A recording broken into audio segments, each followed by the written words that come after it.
Well, first of all, hi. Wow. What a few days. I'm so grateful to everyone who has reached out and shared messages of support. You are all absolutely phenomenal. It's meant so much to me. So thank you. My mind is seriously blown. You've seen the news by now, clearly, that I finished up with Sky. I loved every second of my time with Sky. My show there became my purpose, my passion, and aside from my little girl, basically my entire existence, which is very sad, I know, and yes, I need to get out more. So that's done now. But I am not.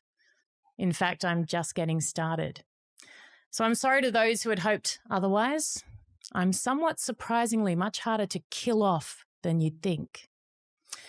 You see, the problem is, and it's always been this way with me, I just care too much about you, about the world, about a peaceful existence for every single child, about the safety of women everywhere, all women, about my daughter's future, your kids too, about standing up for what is right in the face of what feels at the moment like an unrelenting wave of evil, about calling out the deep-seated hypocrisy that exists within organisations that were created to help, to save, to protect, but instead continue to do the complete opposite. About fighting for every single hostage still captive in Gaza, hundreds of days in, whilst a fair chunk of the world seemingly not only allows their captors completely off the hook, but praises them, worships them, idolizes them, rewards them. Pressure Hamas. Oh God, no, don't be silly. They're just terrorists. Let them be. Pressure Israel. That's it. The only democracy in the Middle East fighting bloodthirsty killers on multiple fronts on behalf of the entire world, desperately trying to get the people back, including babies, while simultaneously trying to protect the rest of their citizens from the same fate. Yes, demonize them. They are the problem. What a plan, huh? Brilliant. And how many people fell for it and continue to, hook, line, and sinker? It beggars belief. I care too much about fighting for the innocent children in Gaza suffering at the hands of terrorists who attack, kill, kidnap Jews, then delight in using their own families as human shields in some kind of sick attempt to win the PR battle. And yes, standing against terrorism in all its form is supporting children everywhere in the Middle East, including in Gaza. Nothing the mobs chant or say will convince me otherwise, and nor should it. I care too much about exposing the unfathomable support for evil amongst young people in the West, who are so deluded regarding where their empathy belongs, it is terrifying. The selective outrage, the anger over a lewd comment directed at a lady. Cancel him, cancel him. But the deafening silence when multiple women in Israel are killed, raped, and kidnapped. Context? Where's the proof?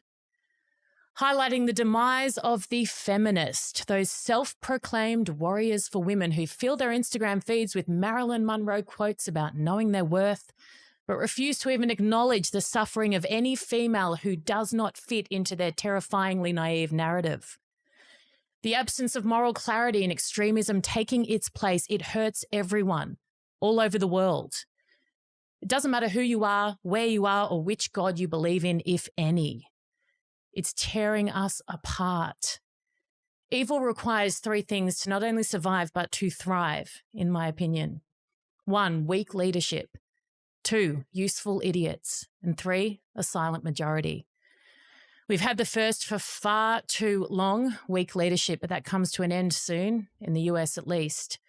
Thank you, President Trump. Peace through strength is the only thing that has ever worked. An existence of sunshine, lollipops, and rainbows would be lovely, but that ain't the world we live in. The second, well, they are emboldened by the first, aren't they? The useful fools, they take their cues from the top. So the tone is set. What will a community tolerate? What will we accept? That comes from your leaders. And the third, that's all of us, the silent majority. We, by our very quiet existence, allow the loud minority to take up way too much space. And that is never a good thing. So I am here to be the loudest member of the silent majority that I can be. I care too much about the need to just return to common sense, to think and act rationally, to stop kowtowing to the elitist left and start returning to the ideals and values that actually matter, that make us who we are. The very things that generations of our own men and women, our ancestors, have given their lives for on the battlefield. If we abandon what really matters, then their deaths, they're for nothing. They were a waste. And by the way, to believe in freedom, democracy, and equality, that is being inclusive. You don't need DEI or whatever it's called. Judge people based on who they are, what they stand for, what they do. Not some kind of perceived disadvantage that exists primarily in the heads of those looking for a cause to cling on to, on behalf of those who more often than not don't feel aggrieved and aren't offended. It's crazy. This over-the-top crap actually hurts minority groups far more than it ever helps them. We see that over and over again. So in summary, I care, probably too much, but hey, that's okay too. Would it be easier to accept some of the job offers on other networks I've already had? Absolutely. Every day of the week, every second of the day. Fewer death threats, more stability, a simpler life, no doubt. I'm a single mom with a 6-year-old. I'm not from Israel. I'm not Jewish. I'm not American. I have no skin in this game. But you see, I do. And that's the problem. We all do. It doesn't matter how far away from the coalface we are. When hate is allowed to fester, we all lose. You can't escape it. When stupidity isn't called out, it can become very dangerous. And if I back down now and sit idly by, then I am just as much to blame as the fool waving the Hamas flag at a bogus protest that has nothing to do with Palestinian lives. As the saying goes, the standard you walk past is the standard you accept. And I won't ever accept what the world is dishing up right now, and nor should you. I won't ever bury my head in the sand because that is not how I was raised. My beautiful dad, a senator and major general who we lost to cancer last year, he taught me to stand up for what is right, always, despite the often heavy cost, despite the crushing blows that sometimes come with it. Because if we don't, the alternative will be far worse than any temporary pain, far worse. The stakes are too high right now. We have too much to lose. We've lost too much already. So unfortunately for me and my somewhat frail nervous system right now, but it's getting better, it matters too much to stop. So I won't. My segments are shared and viewed millions of times online every single week. You all tell me they make a difference. They help, you say. Someone sent me something when I first started really using my voice in this space. It was a man from the UK and he wrote, "Erin, I just watched one of your clips.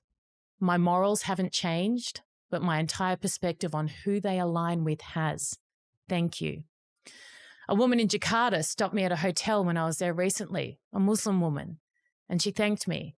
She told me that terrorism hurts them as much as it does anyone else, maybe more.